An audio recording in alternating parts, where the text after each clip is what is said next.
I learned last year that one of the design team for the Tyne Bridge, which was completed in 1928, was a woman. And she's called Dorothy Buchanan. She was the first woman admitted to the Institute of Civil Engineers. You don't just have to be a certain type of engineer to do a certain type of job, and I think that's the biggest myth. That's something that was really important to me for when picking my degree, is I didn't want to specialise too early.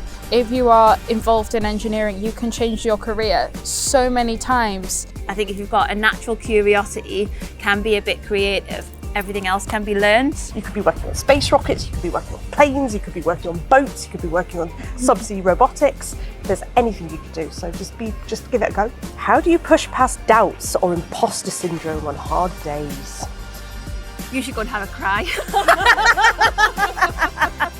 Jokes aside, I think it can be tough, but I don't think it's just specific to our industry. It is tough out there sometimes, and I think I always try and stay positive. I think I've built a lot of resilience. You're all hosting meetings with people that are more senior than you. It can be a little bit daunting. Yeah, you just realise that this is your job role and you're more than qualified to do it.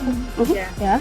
I mean, I will have strengths that maybe some of my other co-workers won't have. I know I'm really good at building relationships with the shop floor, and mainly it's because I bring ginger cake in.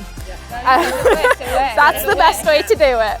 But I know where I'm good and I know where I'm not so great, and I know the people that can help me through that. Yeah, find something you're interested in and inspired by, and maybe think about getting a mentor, speak to a colleague. Sometimes that social interaction just really helps to lift you.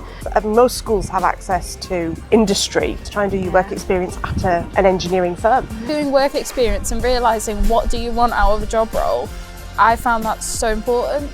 I know I did that, working so many different companies because it's such a broad field. Don't be afraid to ask questions, which I say all the time. Do not be afraid to ask questions. If you're asking questions, you're always learning. And in return, I guess, be kind and understanding when people are asking questions of you later on in your career as well. Don't bring me problems, bring me solutions. And that's part of, I think, the engineering ethos. The few years of being the only girl in class, which honestly, that was so fun. I had the best time.